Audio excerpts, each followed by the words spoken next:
querido aluno do Instituto Bíblico de Campinas. A paz do Senhor Jesus, é uma honra novamente estar com vocês, dando continuidade à nossa matéria, Evangelismo e Missões. Hoje vamos estudar o capítulo de número 9 da nossa apostila, abordando aí um pouco sobre religiões e um pouco sobre crenças. Lembrando que este campo de religiões, este campo de crenças, você vai estudar com mais profundidade na matéria Religiões e Crenças. E também, que ainda esse ano vocês vão estudar. E também, quem for continuar para o bacharel, lá no bacharel vai ter a matéria Religiões Mundial. Então vai ser algo mais detalhado, mais profundo. Nossa matéria é Evangelismo e Missões.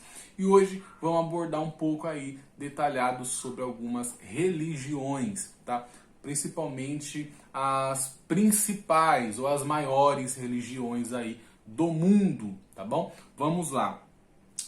Aqui é a nossa matéria, autor querido pastor Reinaldo Pinheiro, e sou eu, professor Juan Campos, o querido diretor pastor Jorge do Vale. Já falamos sobre basicamente tudo sobre missões. Definimos o que é, já falamos de ganhar alma, já fizemos aí um estudo mais profundo sobre a diferenciação entre evangelismo, sobre missões, o ID de Jesus, o que mantém a obra missionária, dízimos, ofertas, áreas que envolvem missões, missões transculturais, a continuação, a parte 2, que foi a última aula, e agora falaremos de outras crenças e religiões, tá? O que vamos estudar? Vamos falar sobre o hinduísmo, o karma, budismo, taoísmo, judaísmo e a panorama aí das crenças. Lembrando que as principais aqui que vamos abordar é o hinduísmo, budismo e o judaísmo, tá? Mas vamos aí passear um pouco sobre isso aí, sobre essas crenças e religiões, tá bom? Seja organizado, tenha foco, disciplina, desconecte do seu celular, fuja das distrações, estude no local apropriado, anote tudo, sempre leia o seu livro, responda o questionário ao final de cada lição. Bom, Juan, o que é o hinduísmo? Lembrando que na última aula nós falamos um pouco sobre o animismo, né? E agora vamos abordar a respeito aí do hinduísmo. O que é de fato o hinduísmo, Juan? O hinduísmo é a terceira maior religião do mundo, com cerca de 1 bilhão de fiéis. Esse termo, hinduísmo, na verdade não é um termo nativo. Foram comerciantes britânicos por volta do século 17 e 19 que deram nome para justamente diferenciar os indianos dos muçulmanos. O indiano aceitou esse termo até para unificar a população e diferenciar os muçulmanos dos indianos mesmo. O hinduísmo, ele é politeísta e pluralista, isso é, ele tem vários deuses e ao mesmo tempo várias culturas, ou consegue atrair várias pessoas com diversas culturas aí para a sua religião. O hinduísmo, ele tem alguns aspectos comuns, seria Dharma, Samsara, Karma e supremacia da Trimurti. Vale ressaltar também que o hinduísmo, diferentemente do animismo, possui escritos, porém não há uma coesão doutrinária dos seus ensinos, pois é uma mistura de muitas crenças em meio a muitos milhares de deuses. O hinduísmo é considerado uma religião antiquíssima, bem antiga, remontando à época de Abraão. E apesar de não ser uma religião missionária como o cristianismo e o islamismo, é uma das mais tolerantes religiões. No entanto, deve-se tomar cuidado, pois o hindu, ao invés de se converter, pode facilmente relacionar o cristianismo em suas crenças de forma sincrética. O interessante de você saber sobre o hinduísmo, ou principalmente sobre uma pessoa que se denomina hindu, principalmente se você for um missionário e for para a região da Índia, por exemplo, você tomar cuidados com alguns detalhes. Entre esses detalhes, cuidado quando você falar sobre o animal vaca, porque na Índia, para os hindus, O animal, a vaca, é um deus. Olha isso daqui. Por mais absurdo que pareça, o animal vaca na Índia é um deus. E quando um ocidental come a carne deste animal, para o indiano está cometendo um deicídio. Veja uma frase dita por Mahatma Gandhi. A vaca é fato central do hinduísmo. A crença concreta que todos os hindus têm em comum, por meio da vaca, o homem é ensinado a reconhecer sua união a tudo que tem vida. Ela é mãe para milhões de indianos, uma poesia de misericórdia e o símbolo vivo da generosidade ortogada a toda a humanidade. Então, para você ver a importância de você estudar mais profundo essa crença hinduísta, né? Provavelmente você que tem interesse no campo missionário, né? Você e tiver um desejo, um propósito, até uma vocação para ir para a Índia, provavelmente você após esta aula vai pesquisar no Google, vai pesquisar na internet, vai pesquisar sobre livros de missionário a respeito dessas religiões, ou desta religião aqui, o hinduísmo, para você ter uma noção e não passar vergonha, não passar vexame se você for um missionário. E para você tomar cuidado, porque eles facilmente conseguem fazer aí uma sincronia e trazer uma sincretização para o cristianismo, juntando com essa religião aqui, o hinduísmo. Tá? Então deixo uma dica aí, dou uma dica para vocês aí buscarem, pesquisar acerca dessa religião tão famosa. O que de fato é karma? Principalmente na concepção dos hinduístas, o que de fato é isto? Bom, karma, a palavra, significa literalmente obras. Esta é a crença hindu que o destino da pessoa está relacionado ao comportamento dela quanto em vida. Por meio das obras, a pessoa pode receber a libertação do ciclo da reencarnação e unir-se-á à grande alma Brahman. Né? Conclui-se que o hinduísmo aprisiona o homem em um ciclo vicioso, tentando buscar a salvação por seus próprios méritos. No entanto, a Bíblia nos afirma claramente que as nossas obras são como um trapo de imundícia e que nunca seremos salvos por qualquer obra que fazemos.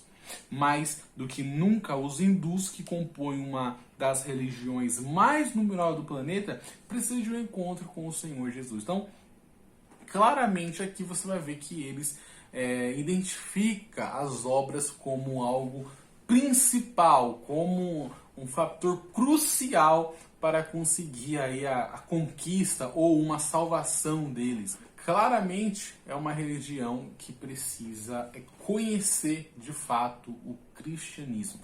Uma outra religião ou uma outra crença também que nós denominamos como uma religião humanista é o taoísmo.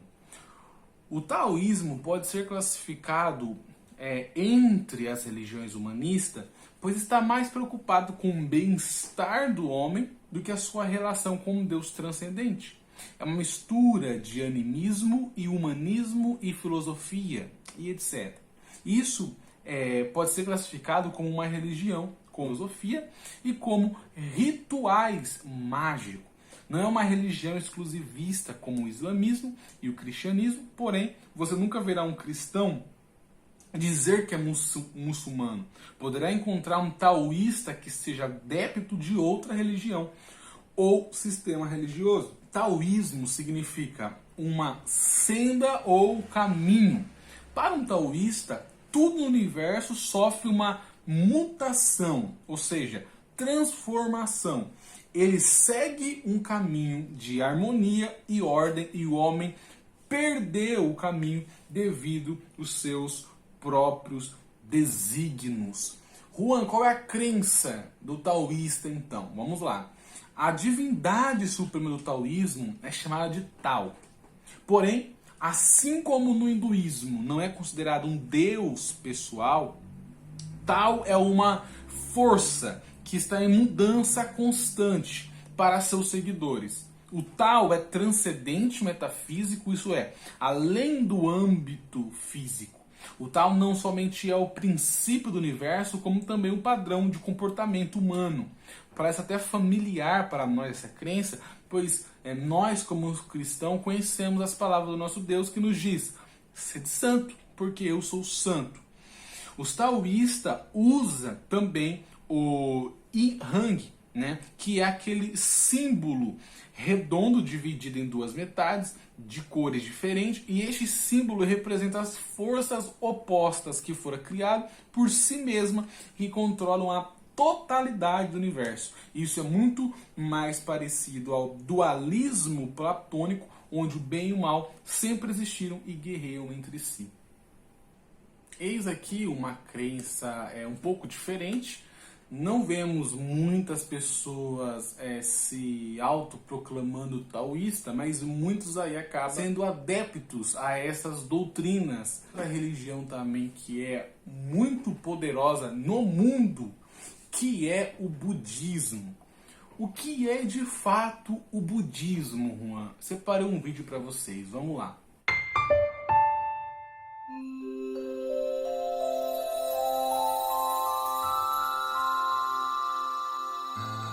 Depois de viver 29 anos no palácio de seu pai, Siddhartha Gautama conseguiu sair e acabou conhecendo de perto o sofrimento da grande maioria do povo. O jovem decidiu abandonar a vida de príncipe e começou a estudar religião com vários sábios. Mas isso não contentou, pois ele queria saber sempre mais e testar os seus limites. Aos 35 anos, Gautama sentou-se debaixo de uma figueira sagrada e decidiu não levantar-se dali antes de atingir a iluminação total. Depois de alguns dias meditando, ele finalmente conseguiu. Isso atraiu alguns seguidores e fez com que ele virasse o líder espiritual do grupo. Gautama passou a ser conhecido como Buda e a religião como o budismo. Sua base são as tradições, as crenças e as práticas que vêm dos ensinamentos do Buda, chamados de Dharma. O budismo prega que é possível acabar com o sofrimento, atingir o nirvana, estado total de paz e plenitude, e escapar do que é visto como o ciclo do sofrimento e reencarnação. Segundo a fé budista, vivemos sucessivas vidas através de reencarnações, que tornam nossa existência mais dinâmica e em constante aprimoramento. Não existe a alma eterna e imutável, nem a independência do resto do universo. O karma, segundo o budismo, é a lei de que, para cada ação, existe uma força equivalente no sentido contrário. Se a pessoa praticar um ato mal, será castigada com a mesma intensidade, e se causar o bem, será recompensada na mesma medida. O budismo é a quarta maior religião do mundo, ficando atrás do hinduísmo, do islamismo e do cristianismo. Então, o budismo, ele é tanto como o hinduísmo, como o taoísmo, como o confucionismo, como o próprio cristianismo, antigo, extremamente antigo. Mas a questão não é o tempo, a questão é a essência da religião. E a essência da religião é totalmente herética, se você observar. As crenças do budismo, olha para você ver, o budismo é uma religião sem um Deus. Algo já que nos leva a interrogar se poderia ou não ser classificado como uma religião. Então deixemos as guerras teóricas de lado e focalizemos nossa atenção na verdadeira necessidade de se alcançar os budistas para Cristo. Independentemente se pudermos ou não classificá-los como uma religião, Buda, por ter vivido em um contexto hindu, desenvolveu-se uma revolta contra o hinduísmo ortodoxo, porém não se desprendera totalmente das crenças, dos hinduístas. Ele mesmo adotou em sua nova religião algumas coisas milenares do hinduísmo, tais como a crença na reencarnação, no karma, que foi falado agora aqui, isto é, que as pessoas serão recompensadas ou castigadas em suas sucessivas reencarnações de acordo com as suas obras. Porém, se opôs ao sistema de casta do hinduísmo. Então, ele na verdade saiu do meio ortodoxo, digamos assim, da crença hinduísta de fato e desenvolveu-se uma nova religião, porém com alguns pressupostos, com alguns pensamentos, com alguns detalhes que é semelhante ao sistema doutrinário dos hindus, tá? Agora deixa eu fazer uma pergunta para você. Falamos um pouquinho sobre o hinduísmo, sobre o budismo, taoísmo, mas você de fato sabe qual é a religião nacional de Japão ou do Japão? Você sabe qual é a religião nacional de lá? Eu vou apresentar para vocês aqui. É o shintoísmo. Na realidade, o shintoísmo é uma religião nacional do Japão.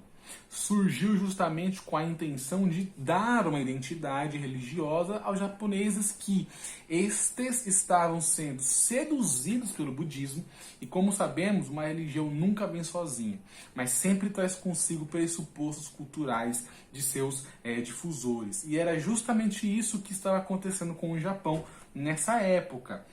A crença do shintoísta o shintoísmo possui cerca de 30 milhões de seguidores, porém, em sua grande maioria nominais, que adoram em seus próprios santuários. No lar do shintoísta há uma prateleira onde se encontram os deuses. Há também um espelho sagrado que representa a beleza interior do coração humano.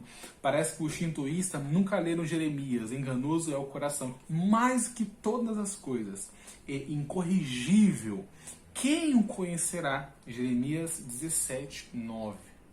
Então a verdade é que se você pesquisar sobre a doutrina do shintoísmo, você vai ver que é uma religião que tenta harmonizar e fazer uma relação entre o homem e entre a natureza, e fazer essa confluência, essa relação entre ambos. Eles, para você ter uma noção, acreditam em um espírito que eles chamam de kami, né? Que eles vão falar que esse espírito habita em animal, habita em vegetal, em árvore, habita inclusive em pessoas mortas. Por isso que eles fazem o tão famoso do Japão, que é o culto aos ancestrais.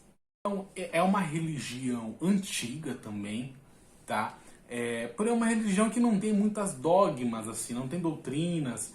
A questão do shintoísmo em si é realmente isso, focar nesses kamis, que é os espíritos, e tentar harmonizar a relação entre o homem e entre a natureza.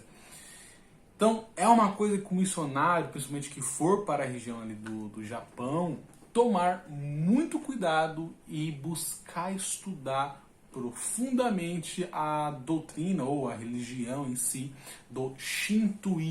Agora eu faço uma outra pergunta para você.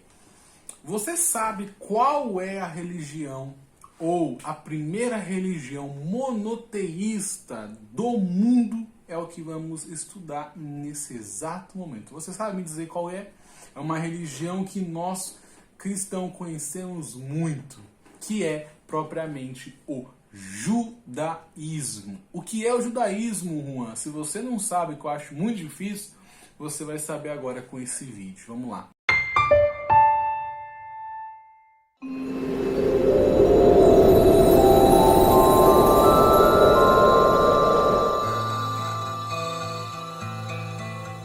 Fundado no Oriente Médio por Moisés há cerca de 3.500 anos, o judaísmo é uma das religiões mais antigas da humanidade. A relação dos judeus com seu Deus único, criador do universo, é a de aliança. Em troca de tudo que ele já fez, os judeus vivem de acordo com as leis divinas e unem a religião a muitos aspectos de suas vidas. Isso faz com que se sintam o povo escolhido para dar um exemplo de religiosidade e ética aos demais. O judaísmo faz parte do ambiente familiar, tem um forte apelo comunitário e é globalizado. Isso significa que judeus espalhados pelo mundo enxergam uma ligação entre si e se ajudam do jeito que podem. As rezas são feitas em casa, de manhã, à tarde e à noite com o Sidur, o livro de orações, ou em sinagogas. Seus líderes espirituais são conhecidos como rabinos. O judaísmo conta com muitos textos e livros religiosos. O mais importante deles é o Torá, a primeira parte da Bíblia judaica. O Talmud, que fala das leis dadas oralmente e comentários posteriores, também é considerado muito importante. O calendário religioso judeu celebra 12 datas, sendo as mais importantes o Pesach, a Páscoa, o Yom Kippur e o Rosh Hashanah. Existem mais de 13 milhões de judeus no mundo e suas maiores concentrações se encontram nos Estados Unidos e Israel.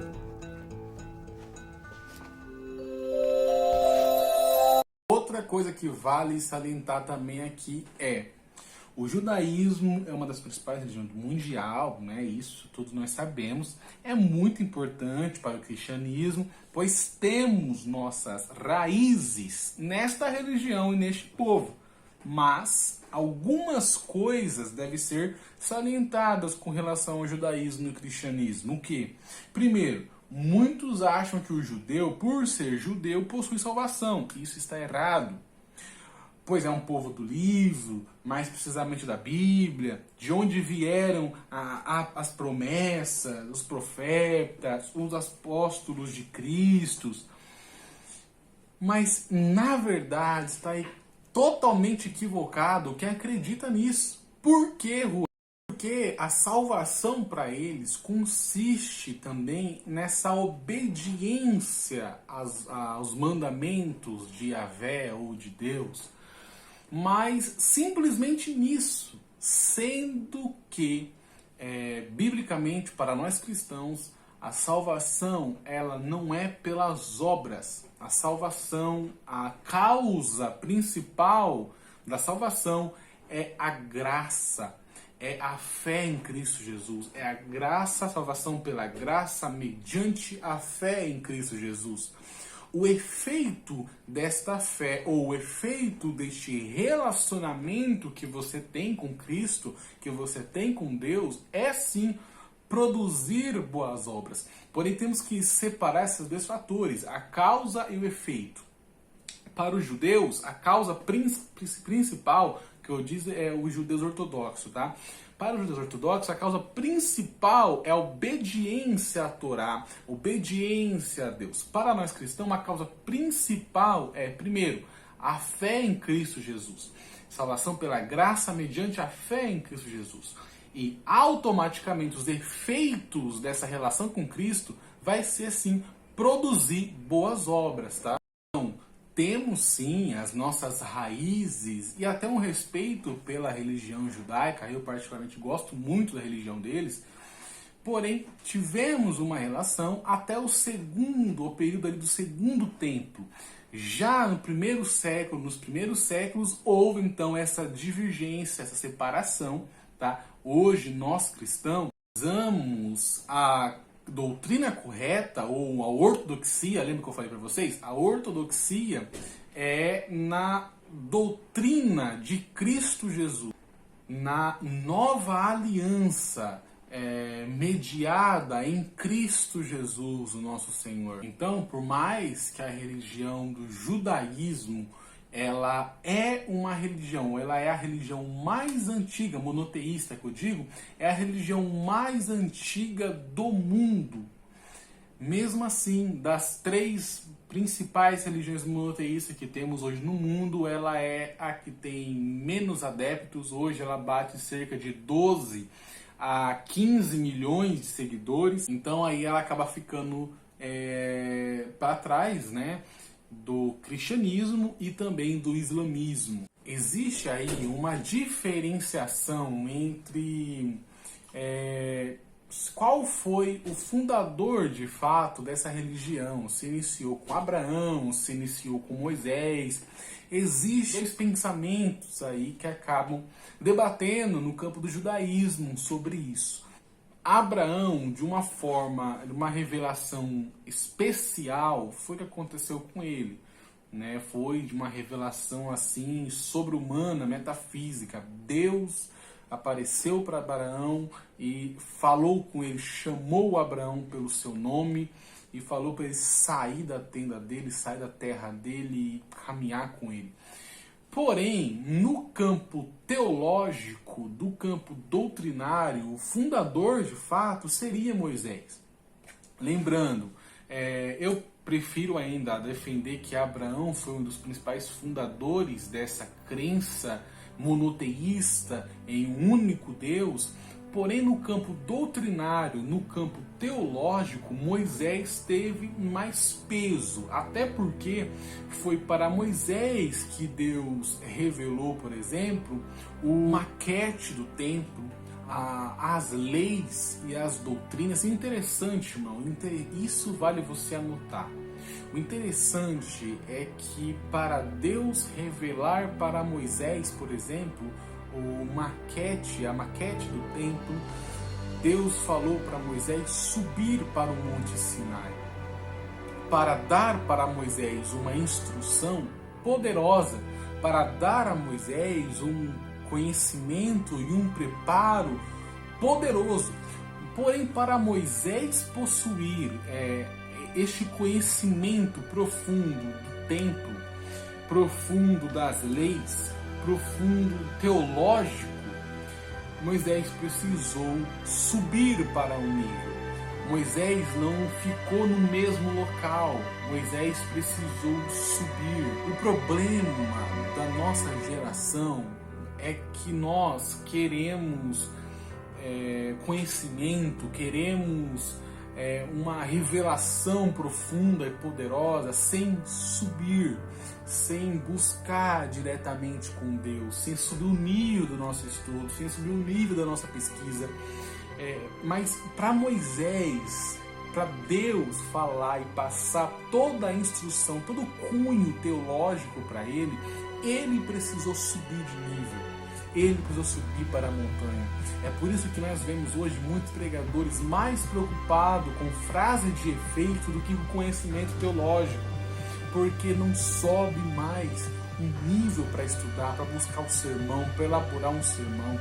E Deus está procurando homens, seja no campo missionário ou no campo acadêmico da teologia, mas pessoas que buscam se aperfeiçoar academicamente para conseguir trabalhar com excelência para o reino de Deus. Vale ressaltar também que as crenças do judaísmo, em sua grande maioria, são conhecidas de nós cristãos, pois temos nossa origem de cristãos no judaísmo. Os judeus creem em Yahvé, portuguesado para Jeová, mas apesar disso não pronunciam este nome com medo de estar tomando o nome do Senhor em vão, transgredindo assim um dos 10 mandamentos, e em vez de usar o nome Yahvé, conhecido pelos estudiosos como tetragrama Yahvé, eles substituíram pelo termo hebraico Adonai, que quer dizer Senhor. Bom, gente, como fazer a prova online? Acesse o site do IBCamp, www.ead.ibcamp.com.br, usuário coloca o seu RA, na senha você vai colocar o seu seio, número referente à sua data de aniversário, o e-mail obrigatório, clique no nome da matéria, no fim da página, Evangelismo e Missões. Entre com a senha Evangelismo 04.1, com minúsculo e sem espaço. Tenho certeza que essa aula foi muito produtiva para nós conhecermos a importância de buscar um conhecimento mais detalhado, mais profundo em relação a religiões e a crenças. Tenho certeza que vocês aprenderam bastante, eu também aprendi muito, analisando um pouco sobre o taoísmo, sobre o hinduísmo, sobre o budismo e sobre o judaísmo, para finalizar com chave de ouro. Gente, Deus abençoe você. Até a próxima aula, querendo Deus.